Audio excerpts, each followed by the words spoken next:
KP's Video News, y'all. It's KP's Video News, y'all. It's KP's Video News, y'all. That's right. It's KP's Video News, y'all. Yes, sir. You know, it's I don't know, man. It's like a lot of things that are going on today, and it's really a tragedy. It's a real tragedy and a real shame, the way society is today. And it's really bad because so many bad things are happening and so many bad things are going on. To sometimes you can feel like you're becoming actually immune, man, to hearing like bad news and seeing all these things happen right before your eyes, and eventually it starts taking a toll on you mentally to where you no longer feel as though when you see these things, it just doesn't affect you like it used to. When at first it would be like, it would be a shock, and then now it's like you see these crazy things happening and it's like, oh well, on to the next thing, you know. That's the downside of dealing with this whole situation we've been thrust into. We had 4 years of a psychotic pretend president that basically destroyed the fabric of the country in 4 short years. 4 short years, he just turned the whole country upside down. 4 short years, and these people are really seriously thinking about re-electing that same clown so he could completely destroy the country. So we can't let him get back in there. Anyway, this right here is a direct result of that. And they have 2 Arkansas deputies that were filmed kneeling and punching a suspect during a violent arrest have been fired. Crawford County Sheriff Jimmy DeMonte stated that his deputies Levi White and Zachary King were no longer employed at the office, but gave no further explanation for their dismissals. The 3rd officer involved in the arrest, Mulberry police officer Theo Riddle, remains on administrative leave without pay. So that person was from a different police office. You had 2 county sheriffs, and then you had a police officer from Mulberry Police Department. And the 3 law enforcement officers were filmed beating Randall Worcester, 27 years old, and it was recorded by a bystander, you know, by the outside of the Country Express convenience store in Mulberry, Arkansas, about 140 miles northwest of Little Rock, Arkansas. And this happened on August 21st, 2022. And the viral footage shows one of the officers repeatedly punching and kicking Mr. Worcester while the other holds him down, and a third slammed his head into the pavement. Sheriff DeMonte was previously said Mr. Worcester has been questioned for threatening a store clerk in a nearby town when he tackled one of the deputies and punched him in the head, associated. So, you know, but Worcester filed a federal lawsuit against the 3 officers in August, alleging that he had suffered permanent injuries in the attack and would require ongoing medical treatment. His attorney, Adam Rose, stated that the dismissals were a step in the right direction. So whatever charges they may have had, and you know, so it's a single step in a very long journey. So and this is a weird situation because you have Levi White and Zach King are the 2 white officers that were fired that attacked Randall Worcester, another white citizen of Arkansas. So this was like a white on white crime, and so they got fired immediately. They wasted, you know, the sheriff wasted no time firing them. No time. Okay, on to the next story here. We got the LA City Council president Nuri Martinez faces calls to resign after racist remarks emerge in the leaked audio. And so LA City Council President, this is the LA City Council President, Nuri Martinez faced calls to step down after leaked audio revealed her making openly racist remarks, including those about a white colleague's black son. And it was first reported about the audio on Sunday of a conversation that happened back in October 2021 between Martinez, let me take you these names now, Nuri Martinez, Kevin De Leon, and Gil Cedillo. Matter, all of them, all three of them should be forced to resign. All three. Why they're just calling on Martinez to resign, I have no idea why they're just calling on her to resign. Okay, let me go on with the story. And, you know, according to the story, Martinez criticized another colleague, Councilman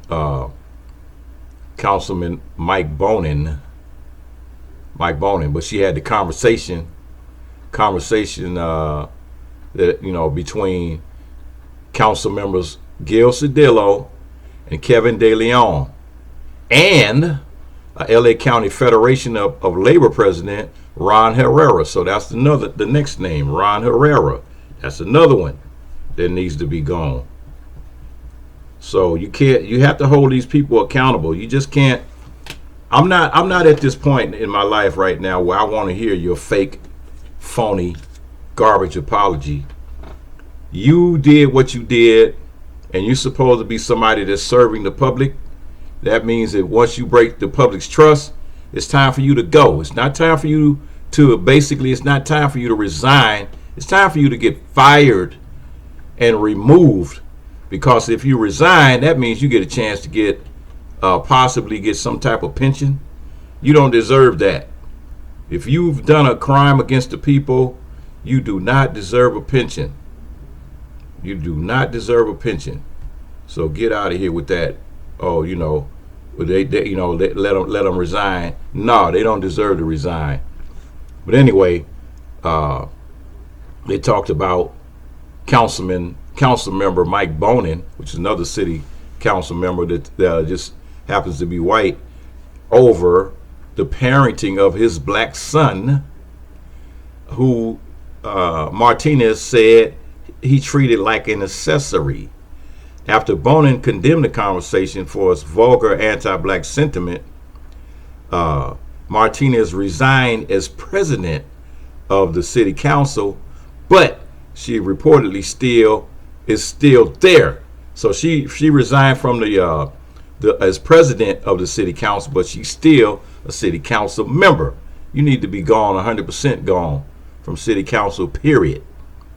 Martinez remarked about the toddler's behavior during a Martin Luther King Day parade, saying that the float would have been tipped over if she and the other woman present didn't step in to parent his kid.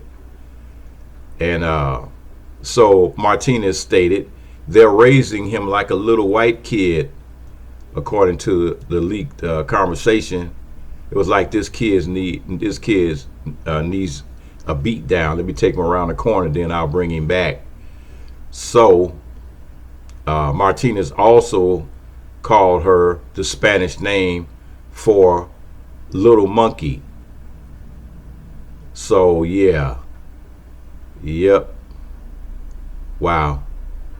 I tell you, man, these people, De Leon, and that's where Kevin De Leon chimed in, comparing Bonin's handling of the toddler when Nuri brings her little yard bag or a Louis Vuitton bag.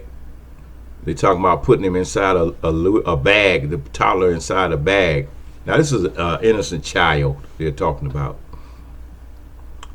and this man just happens to have, I don't know whether he adopted the black child or whatever, or whether his wife is black, but either way, you know, it's ridiculous, man. It's just ridiculous. And these are Hispanic. All four of these people I'm talking about, Nuri Martinez, Kevin De Leon, Gil Cedillo, and Ron Herrera, these are all four Hispanic people that are involved in city politics, and city politics, and hold city jobs. And these jobs, they come in contact with the people that they're basically talking bad about. They come in contact with black people. They have to get money that should be assigned to black people, that should be used by black people. So if that's the case, they definitely need to be gone, because if they decide, well, no, they don't, that little group over there, they don't need the funds that the federal government gave us to give to them. We're just gonna redirect those funds to a predominantly Hispanic area, East LA. That's what they're gonna do. So, apology not accepted. Not accepted. Okay. On to the next story. Like I said, man, these stories keep getting to the, it's just a bad situation. Okay, this story goes back a while. Almost a decade after a black man was beaten so severely that he lost sight in one eye, a judge has awarded him $4.5 million for the pain and suffering caused. It's been 9 years. The victim, Taj Patterson, stated that a lot of back and forth, a lot of legal scenarios I didn't understand. It was a long process. In 2013, Patterson was walking in Williamsburg, Brooklyn, when he was attacked by a dozen men who were part of an Orthodox Jewish neighborhood watch group. The men accused Patterson of vandalizing cars, even though they had not filed a police report, and the police found the claim of vandalism to be unfounded. The men beat Patterson while saying, stay down, cussing him out, saying stay down, and he was left blind in one eye. As Patterson told the story, the neighborhood watch group had received reports that a black person had been vandalizing cars, and I guess they took it upon themselves to apprehend the first black person they saw. It was a 22-year-old kid going out to a friend's birthday party, and Patterson said, I didn't think my life would change so drastically and so quickly. Several months later, the 5 men were indicted. Charges were dismissed against 2 of them, and 2 of them pleaded guilty and got community service. Now they beat this black man. These Jewish guys beat this black man, put his eye out. Charges were dismissed on 2 of them, and 2 of them got community service. Come on now. One of their cases that went to trial in 2017, but the case fell apart when several eyewitnesses wouldn't testify. The judge did end up convicting that particular person, but the appeals court ultimately threw out the case. Patterson then filed a lawsuit against the NYPD and the city of New York for allegedly giving his attackers preferential treatment. And now he is finally receiving some justice. Judge Miriam Sunshine awarded Patterson $3 million for pain and suffering and $1.5 million for future pain and suffering. And there's no numerical value you can place on someone's eyesight or their limbs or their body in general, Patterson said, adding that he was violated in a very major way. With that said, I'm glad that it's over almost a decade later. Wow. That is really crazy, man. That is really crazy. So this last story here I'm gonna do right quick. In Rockford, Illinois, a family is fighting for answers and justice after the police officer slammed their teenage son to the ground in his high school. Paris Moore suffered a fractured skull and permanent brain damage. That's permanent brain damage. Paris was just 2 weeks into his freshman year in Auburn High School in Rockford, Illinois, last year, and he had left the classroom and was wandering in the hallway when the incident began. His grandmother, Diane Morgan, got a call to go to the school. She got out of the truck, entered the school, and Morgan said, the officer approached me and informed me that there was a little struggle. Paris had slipped and fell and hit his head. The incident happened after 9 a.m. And Diane Morgan arrived at the school shortly after paramedics. So I see my grandson sitting in a wheelchair, shaking so bad that it was unreal, she stated. The school security camera video shows Paris handcuffed in that wheelchair when the grandmother arrived. She was so angry she couldn't hardly take it. She said she was shaking herself, along with her grandson, as seen on the video, wiping away her tears. She had no idea what really happened or the severity of her grandson's injuries. The boy could barely even walk to my car. He was shaking so bad, Morgan said. Got him in the truck and proceeded to take him to the hospital. She says he was unsteady, had bruising on his body, and complained of knee pain, but it was his head that was really hurting. Hospital scans revealed the source of the head pain, a skull fracture. He could have instantly been dead just like that, Morgan said. Paris's mother, Stephanie Moore, was also by his side. They traumatized him for the rest of his life, Stephanie Moore stated. The family started demanding answers from the school staff, and they just said he was in the hall refusing to go back to classroom. She said the student resource officer, Bradley Lauer, a Rockford police officer who had been detailed at the school, told her there was a little struggle before Paris slipped and fell. The family did not believe that or the school's account of what happened, given the size of the skull fracture.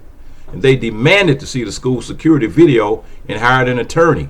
A month later, the video was finally turned over and showed what really happened. In the video, you can see Paris in the hallway when he was supposed to be in class, and the assistant principal tries to stop him and grabs him.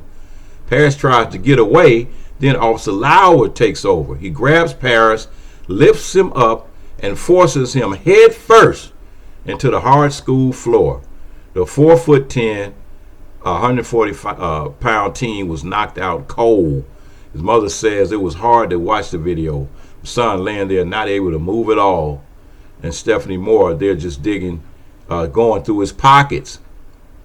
They're just digging through his pockets, and he's a limp body laying there. Wow.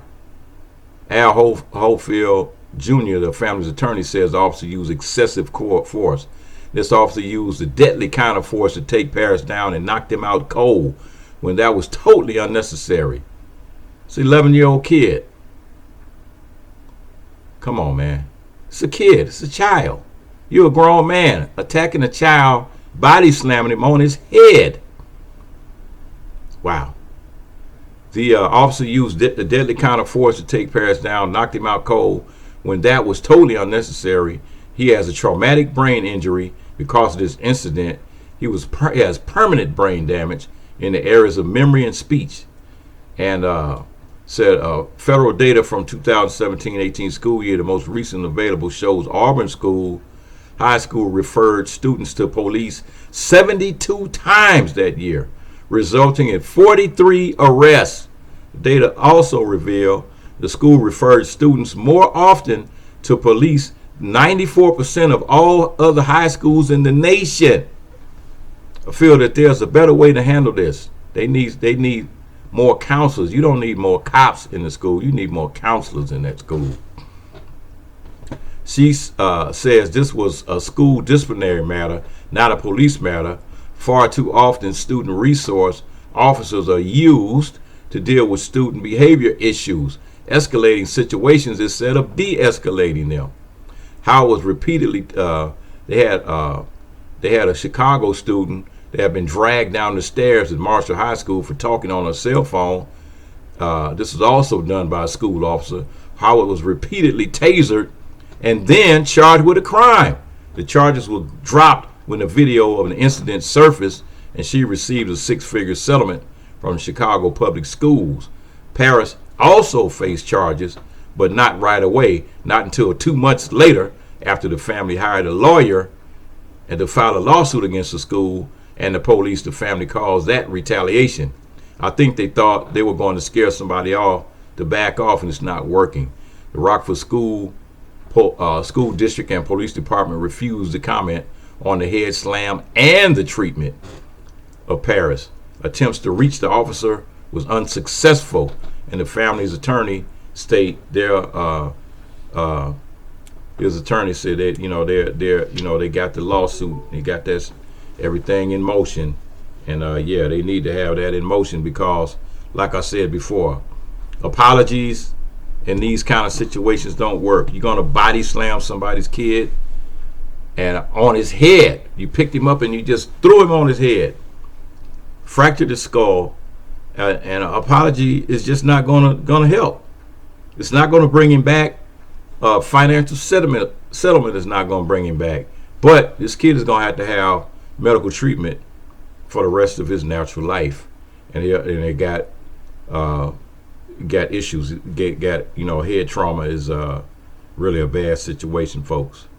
Anyway, like I said, the stories, sometimes, man, you can be desensitized to some of this stuff, man, but hey, you know who it is.